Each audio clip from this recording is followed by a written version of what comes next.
here. We're doing math. Oh my goodness. Hi everyone, first grade friends. Welcome to math lesson number 5. We're starting today, just like we do all math days, with a number talk. Yikes. Are you thinking what I'm thinking?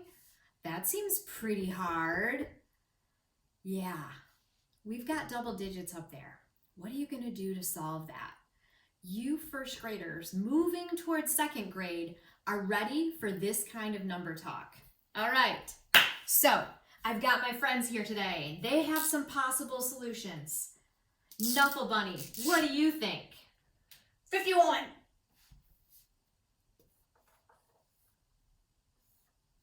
And Gerald, what do you think? 61. All right. And Skippy John.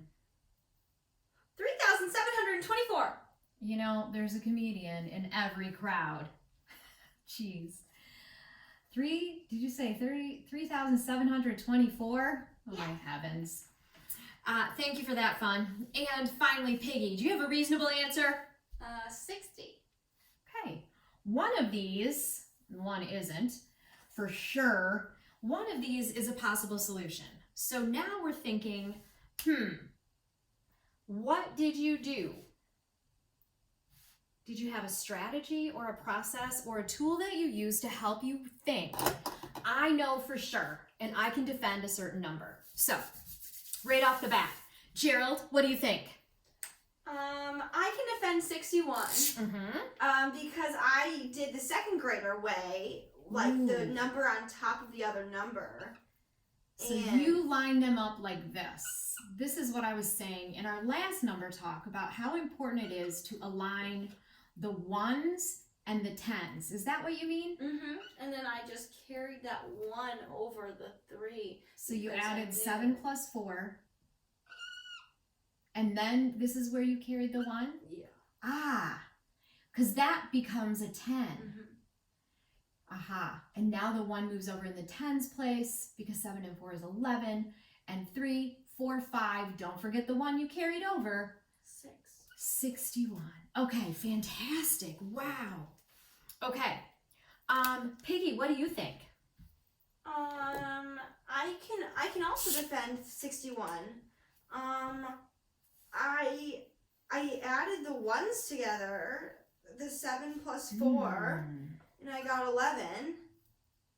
And then I added the tens together, and I got 30 plus 20 is 50. So you went 7 plus 4. You looked just in the ones place equals 11. And then you looked at the tens and you went 30 plus 20 Yeah. equals 50. And then I added those two together Ah, to get 50. 61. 10 more make 60. And together they make 61. Wow, cool. That was awesome. What do you think? Do you have an idea, Knuffle Bunny? What do you think? Well, I can defend 61 as well. Because I used the tool of the number grid. Ooh. And so I started at 37, and instead of hopping over, I jumped down. Okay, so you went to 37 on your number grid. So it's like this. And you went down 2 boxes. To 47, and then to 57. Because I knew Right. that it was 20 that we were adding. And then I went over 4, which was the... 1, 2, 3, 4. I'm sorry, I can't fit 4 boxes here. But you would land after 4 hops. At 61. Oh, actually, this would only go to 60. Oh, but over. And then it would start on the next row? Yes. Yeah. We're going to take a closer look at our number grid, but remember, 61 starts way over here. Excellent job. 2 boxes down to add 20, and then 4 hops. Fantastic. And now, Skippy John, do you have another way we could solve this? I can defend 61 because I know my base 10s. Oh. And when you can Make a 10? Make it 10. Okay, so how would we make 37 in base 10 blocks? You'd have three longs. 3 longs. Ooh, I love your language. 3 longs. And 7 cubes. 1, 2, 3, 4, 5, 6, 7. And then you are adding together 2 longs. 2 longs. And 4 cubes. And 4 cubes. 1, 2, 3, 4. So when you're saying when you can make a 10, you're saying you connected The 3 from over here to this. to make that a 10. Ah. So then I So ended now up we've with got- 6 10s and now 1 1. Wow. 6 10s and 1 in the ones place. 61. Fantastic. You know what? Knowing this kind of number talk is going to help you today in your boxes page. We have a tricky one like that. Thanks for joining me. Shapes are going to be part of our boxes today, and so I want to have a little chat about the difference between 2D and 3D. So I have a question for you. Do I have anything under my shirt? Doesn't seem like it, does it? But I do. It's a 2-dimensional piece of paper. Now, I have another question for you. Do I have anything under my shirt? I know, you're all like, Mr. Gore's lost it. I do have something under my shirt that takes up space, and that is a 3D shape. Other things that are 3D shapes, so this is more kind of like a cube almost. It's not a perfect cube, but it's pretty close. This is a rectangular prism, a cereal box. This is a cylinder. This is a sphere. Other types might be a pyramid, which I don't have an example of because I haven't been to Egypt lately. Today, we're also going to talk about important things that are part of these 3D shapes, specifically rectangular prisms and pyramids and cubes have vertices. They meet at corners. When there's something round like this, they don't have corners like a cylinder and a sphere. However, this has corners in which they meet at. And when you draw them, those are invisible. And I'm going to show you what I mean in a minute. But when just talking about this, I can physically count when I'm holding my 3D object. I can count how many corners. 1, 2, 3, 4, 5, 6, 7, 8. Watch me count them on this cube. Actually, I'm going to mark them with my red marker. So 1, 2, 3, 4, because it's square at the top, and 1, 2, 3, 4, square at the bottom. Here's the thing about 2D and 3D shapes. A 2D shape would be something like, and I'm getting a different color marker. So for instance, a square, it's just flat, and it has 4 corners or 4 vertices. And I can do this, 1, 2, 3, 4.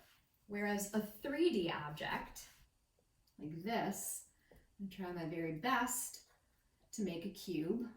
Start out with a square, and do some lines back. I can see these lines. I can still see this side line. However, inside my box, there are invisible lines that we draw because there's actually a line back here, right? Remember those? And then it connects like that. So there's my cube, and I can still count my vertices. Just like I did on this, I'm going to mark the corners.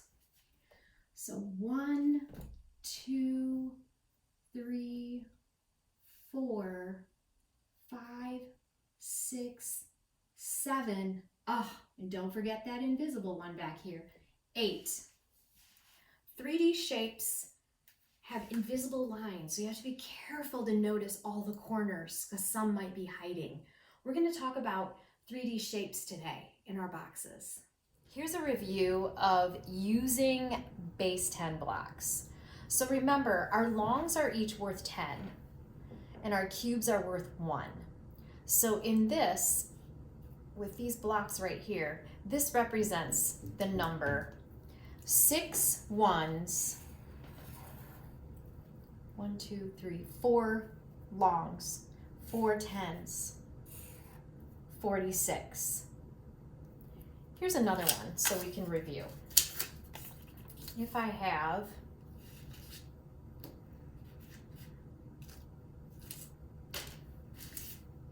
whoa, okay. These seem really unorganized. When I have this many ones, we know they can't all stay in the ones place. There's too many. I need a single digit in the ones place. So when you can, make a 10. So I am going to make a 10. 3, 4, 5, 6, 7, 8, 9, 10. I love using base 10 blocks because I can really see how I can make a 10 and how much I have. So in this one, I've got 1, 2, 3, 4, 5, 6 tens, 4 ones. 6 tens, 4 ones, 64. That's going to help you on your boxes page today.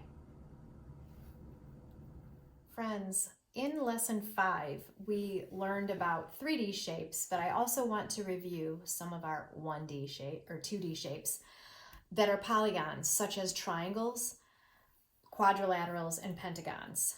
They're shapes that have 3 or more sides and are closed. Some of the attributes, these are things that we know are true about triangles. They have 3 sides and 3 vertices. Quadrilaterals have 4 sides and 4 vertices. And pentagons have 5 sides and 5 vertices. Hexagons have 6 sides and 6 vertices. This will help you on your boxes page today. So that was just a review of our 2D shapes, polygons. The other thing I want to talk about today are those 3D shapes that take up space, right? When I have the tissue box under my shirt, you could totally see it because it takes up space. When we draw that on in a picture, we draw those invisible lines, knowing that there's something hidden back there. And those are important to know. So when I'm looking at, for instance, these rectangular prisms, I can count the vertices, the ones that I see, and then the one that's invisible. So there was 8 vertices on this rectangular prism. Same with this one, watch. 1, 2, 3, 4, 5, 6, 7. Oh yeah, that invisible one in there. 8. A cube has 1, 2, 3, 4, 5, 6, 7, and 8 hidden behind. Cones have an apex. They don't have corners because it's involving a circle. A sphere has no straight lines. Pyramids, though, do. So let's check these out. This pyramid has 1 invisible line in the back. This was all triangles. So there's 1, 2, 3, 4. That's it. Those are the only corners that you can see on here. Isn't that amazing? This pyramid actually has a rectangular bottom. So let's see if there's more, because I'm going to notice these corners meet like on the triangle, but there's one hidden. Oh yeah, and up here at the top where it meets. So I've got 1, 2, 3, 4, 5 on that one. How about this pyramid? Actually, it looks like they flipped it right side up, almost like a cone, only with a square bottom. 1, 2, 3, 4, and the very top. Ooh, how about this guy? Oh my gosh, there's a hexagon on the bottom, a 6-sided figure. 1, 2, 3, 4, 5, 6, and at the very tip top. Yeah, so pyramids have corners, and so do rectangular prisms. We're going to be counting those today in our boxes page. So it's important to know how to find all those vertices. Also, we're going to review some parts of wholes. So for instance, remember when we did this page last time where we talked about a whole, a half, and a quarter? I want to show you some pieces that I have cut out, and let's have a little conversation about them. So, I've got a lot. So if someone said to me, please divide the circle into 2 equal shares, does this look equal and fair? No. Lindsay's crying because Connor got the bigger piece. This is not equal shares. If I were to divide it like this, oh yes, this is equal shares. They each get half.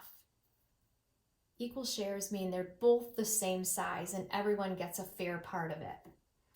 All right, same if I'm going to cut something into quarters. So take a look at this. Even though I could cut a cracker in straight lines across like this, you know, creating my Kit Kat bar, I can't do it with a pancake because look at, somebody is getting more, this is the smallest piece of all. These are not 4 equal shares.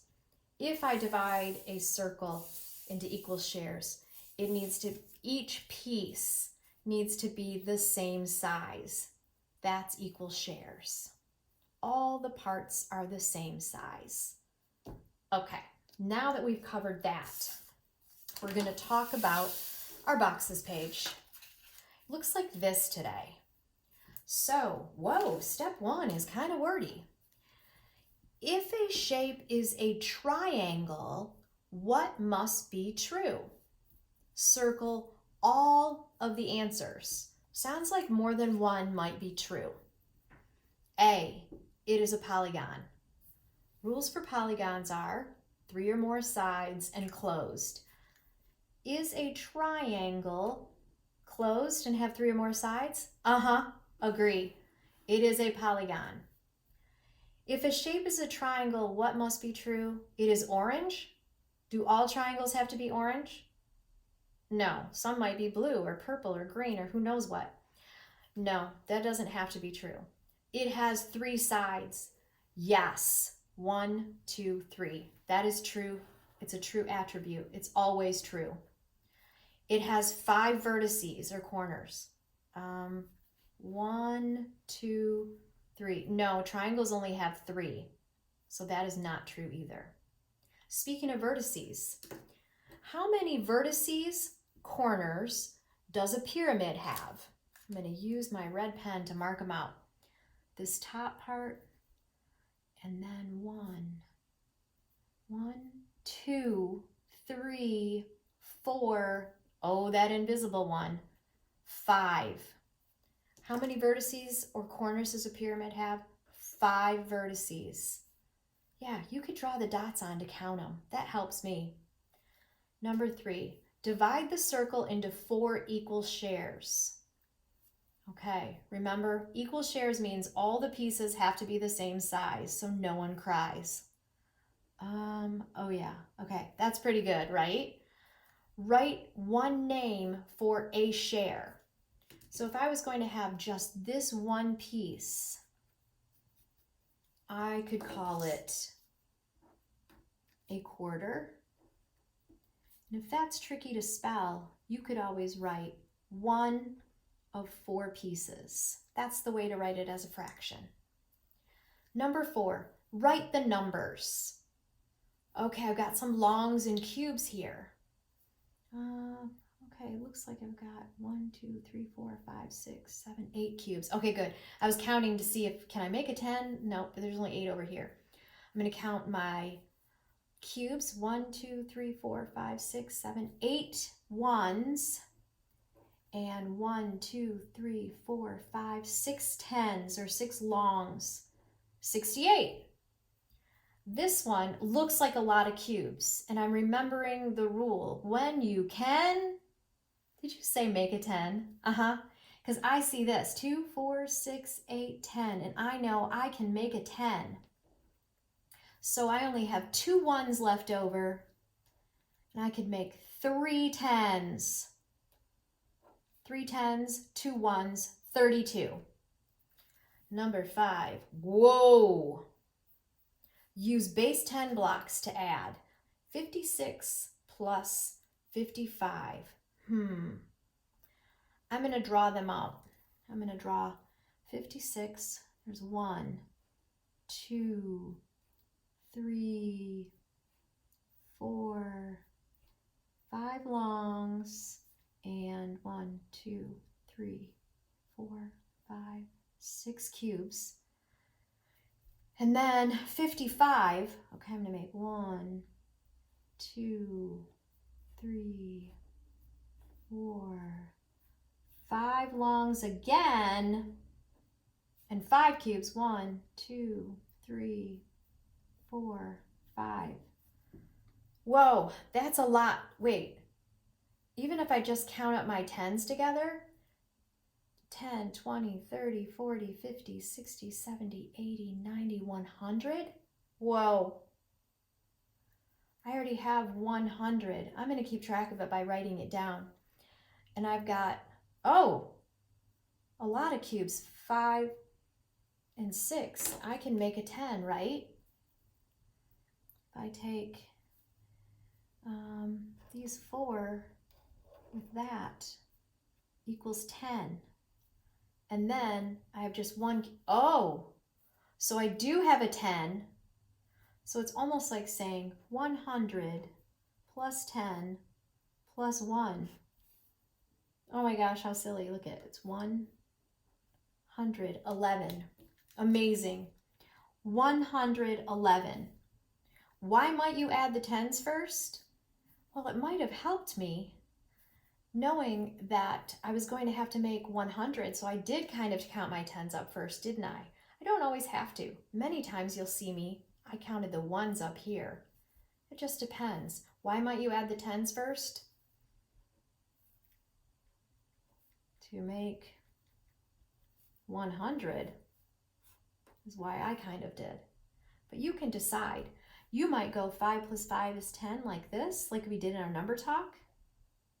Remember how Skippy John or one of them thought of this, where they counted the 1s? They added 6 plus 5 and then they added 5 plus 5? Sure. As long as you remember, if you make a 10, you have to put it in the right place. Cool. So on your boxes page today, it looks a lot like this, only different. You're going to have to think about the attributes of a rectangle. What must be true? There's a couple things there that are always true about rectangles. Number 2, how many vertices or corners does a rectangular prism have? Why don't you dot out the corners and don't forget the invisible guy? Number 3, divide the circle into 2 equal shares. You're going to divide it into 2 parts and write one name for a share. Number 4, write the numbers. Count longs and cubes. For this one too, how many longs, how many cubes? Ooh, there's a lot.